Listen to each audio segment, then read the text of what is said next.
How to make money with call options. So if you haven't seen my videos about writing covered calls, please go to my playlist on covered calls only to better understand this video here on how I make money from selling call options. So I had a bunch of options expiring March 15, and here's what I did with them. So first of all, I had a stock or a position that got called away, which was overstock.com, that I bought at $20. So you can see overstock.com, OSTK.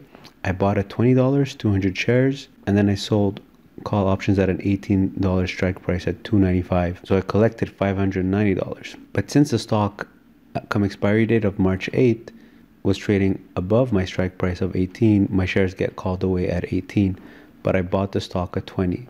So I lose $2 from selling the shares at 18, but I gained $2.95. So basically my profit is $2.95 minus a $2 loss, so 95 cents. So this transaction here got me $190 US times 1.32, so about $250 Canadian with this trade here over stock. So anyways, this helped me to increase my buying power, which allowed me to buy American Airlines. I bought 200 shares at 31.35, and I sold a 32 strike price call option and collected $1.16. So immediately I got $1.16 for it. So 1.16 times 200 times 1.32, so that's 300 Canadian. But I also have the potential of making an extra 65 cents, because if the stock is trading above 32 come April 18, then my shares will sell at 32, but I bought it at 31.35. So I had AMD that expired March 15, so I had to buy back the option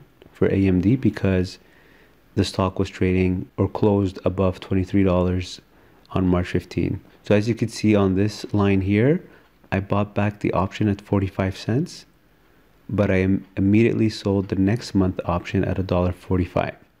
So basically these two transactions together gives me a credit of $1. So on a stock that I bought at 22.97 or 23, I make $1 divided by 23, 4.3% in the following month. So I already made a profit the first time when I sold it. So last month I sold it for $1.50. This month I sold it for $1.45. But I had to buy it back at 45 cents in order to sell it at $1.45. So last month I sold it for $1.50. This month I sold it for basically $1 if you net the if you remove the 45 cents. And since my goal really is to make 3% per month with call options, so 4.3% is good enough for me. So come Friday, I was watching the stock and I saw that it was trading above 23 and by a lot, so it had a good chance of staying above 23. So that's why I decided that I had to buy it back. And then I have Ascendis Pharma that I also bought last month, expiring March 15. So this I bought in a way to make sure that they get called away from me. I bought the stock at 72.3 and I sold the call option at a 50 strike price. So you can see it here. I bought 100 shares at 72.3, but I sold the 50 call option at 26.3. So my shares are going to get sold at 50 because the stock was trading above 72.3. As you can see here, it was trading at 128.19. So the stock shot up. So for sure my stock is going to get called away. So my return on that, or my profit on that, is going to be 72.3 minus 26.3. So that gives me a cost of 46, but I'll be collecting $50 times 100 shares. That's $400 times 1.32. That's $520 Canadian. Actually, if we want to consider the fees as well, so that's going to be 400 minus $5 for buying the stock initially, $11 for selling the call option initially, and then $25 for getting my shares called away. So $359 US is going to be my profit times 1.32, so about 473 Canadian for this transaction here. And I had Activision as well that expired. This one expired actually March 1st, but I sold this week at a 45 strike price. I sold some more call options at $1, and this I already had a video on. This one generated about 2.2% for the following month. The stock was trading below my strike price of 46, so I ended up keeping the shares and I was able to sell another call option.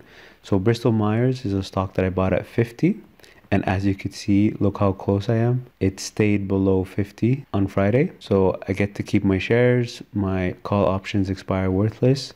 So initially, I believe I collected $2.88. Let's go see. $2.28. So yeah, so last month so February 11, when I first sold the call option on Bristol Myers, I collected $228 US, and then come March 15, they expired worthless. I didn't have to buy them back, and then on Monday I'll be able to sell another call option, but obviously depending on what the stock is trading at. If it stays in the same range, I could probably collect another $2. So that would be $2 divided by 50, that's 4%. Well, the first month I collected $228 divided by 50, which is 4.5%. So Groupon ended up above my strike price. I had a strike price of 3.5. I didn't bother buying back because it's such a small amount, $980. It wasn't worth it after fees. So I didn't care if my shares get called away. I bought the stock at 2.9 and I had a strike price of 3.5. So when my shares get called away, they're going to get called away at a profit. So I don't care. Just wasn't worth buying and selling call options again for a small amount. So Kraft Heinz, I had sold a call option at a 37.5 strike price. The stock is trading at 32. So I'm going to end up keeping the shares for sure, and Monday I'll be able to sell call options again. But of course, I'm going to have to pick a strike price that's not far from my purchase price, but also not far from the current market price to get decent premiums. So Macy's, same thing. I had a 26 strike price. The stock closed at 23.71, so I end up keeping my shares and I get to sell some more call premiums come Monday. Then I've got Six Flags that I bought at 54. It closed on Friday at 51.2. I had sold the 55 strike price, so of course I'm going to end up keeping the shares because 51 is below 56 or 55, sorry. I think initially I collected $1 or something. Yeah, so Six Flags I had collected $1.45, but I had chose a 55 strike price because I thought the stock was going to go up. And I think it actually did go up. It went to 57, but then it dropped to 49 and now it closed at 51 point something. But basically $1.50 divided by 54 is 2.7%. So it's not exactly 3%, but still not bad. But I chose that strike price because I assumed that I would collect an extra $1 when my shares get sold at 55 when I bought it at 54, assuming that it was going to be trading above 55 come expiry date, but it was trading at 51. So it went the opposite direction, but whatever. I still collected 2.7 for free and I get to sell some more call options come Monday. But I basically just have to choose the right strike price. Twitter I had to buy back, so I bought back the call options that I sold initially. So Twitter last month I bought the stock at 30.5. As you can see here, I sold call options at $1.64. So $1.64 divided by 30.5 is 5.3%. But I chose a 31 strike price, so I would have collected another 50 cents if the shares were trading above 31 and I just let it go. But I decided not to let it go because it closed very close to 31. It closed at 31.22. So I bought back the options at 31 cents and I sold immediately for the following month a $1.42 call option, also at a 31 strike price. So I'd collect 50 cents if the stock is trading above 31 come April 18. I'd collect 50 cents from the shares, and I already collected the $1.42 from the call option. So in that case, 1.42 minus 0.31, I believe. Yeah, 0.31. So I collected $1.11 this time. Well, last month I collected $1.45, I believe. $1.64, yeah. So big difference. Last month I collected $1.64. This month I collected $1.11. But obviously it had to do with the fact that I had to buy back the option at 31 cents. But still, $1.11 divided by my cost of 30.5 is 3.6%. So still above my 3% goal. So Weight Watchers, of course, expired worthless because I had a 28 strike price and the stock is trading at 20.45. So I'm losing quite a bit on the stock itself, but I collected some good call premiums last month. So Weight Watchers, yeah, as you can see here, I collected 3.6 times 200 shares. That's $720 US or $950 Canadian. And I've got United States Steel. So last month I bought back the stock and then I sold call options immediately after at a 22 strike price, and now of course the stock's trading at 19.66. So I'm going to end up keeping the shares, and I get to sell call premiums again come Monday. So basically any stock that was trading below my strike price come expiry date, I didn't have to buy back the call option. I just let it expire worthless.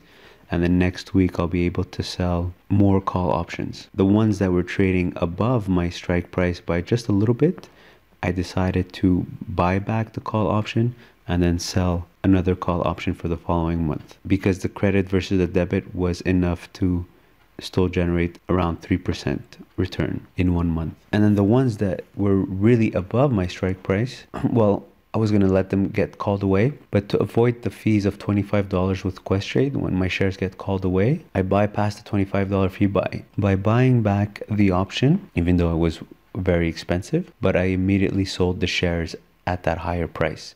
So it ended up giving me the same profit, but I saved $15 in fees. So to give you an example, you've got JD.com. I had initially bought it at $24.59 and I sold the 25 strike price and I collected $1.23. So basically that's a return of $1.23 divided by 24.59. So that's 5% just from the call option.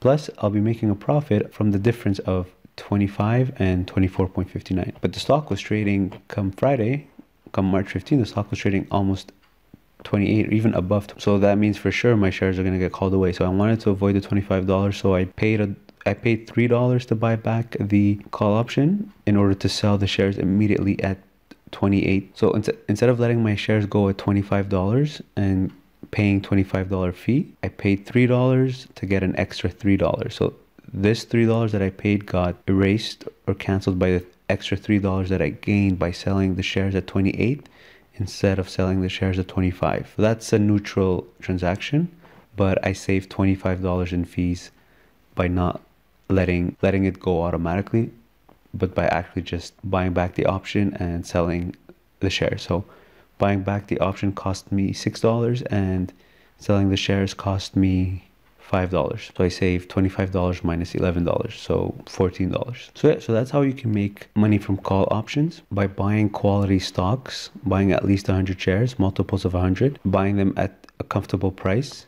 and then selling call options against them at the strike price of your choice, which is determined on whether you think the stock is going to go up, stay put, or go down. And you have to accept that your shares might get called away at that strike price. But if you're able to do that every month, so even if, for example, even if AMD got sold or got taken away from me, I still made my 3 or 4%, or I think 5% was with AMD the first month. I get my money back. I could use it to buy something else next week. But the hard part is to consistently find stocks or trades that you're able to get 3 or 4% return every month from the call option. So it's more time consuming, it's more active, but it's definitely possible. So yeah, come Monday, my buying power is going to increase because I'm going to get some of my shares are going to get called away. So I'm going to get the money back, and then I'll be able to buy more stocks that I can sell call options against. I'm already considering I could probably just buy some more stocks that I already own, like Bristol Myers, or maybe even AMD, maybe some more United States Steel as well. So instead of having 100 shares, I'll have 200 shares, and the call premiums will be higher, and the fees versus the call premiums will be lower. The ratio of fees to call premiums will be lower. So yeah, so that's how you can make money by selling call options. If you have any questions, leave them in the comment section below. Like always, if you can open an account with Questrade to trade on the stock market, use my referral code in the description below the video to get up to $250. And it is tax season. If you're looking for an accountant to do your taxes, don't hesitate to message me. Link will be provided below. Thanks for watching.